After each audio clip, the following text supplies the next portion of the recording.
шешіп тұру мәселелері бойынша көптеген істер ауыл ел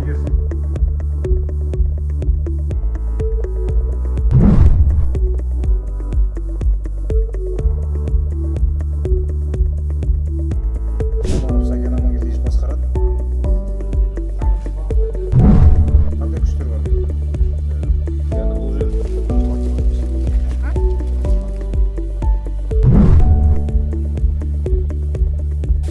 бар күшімізбен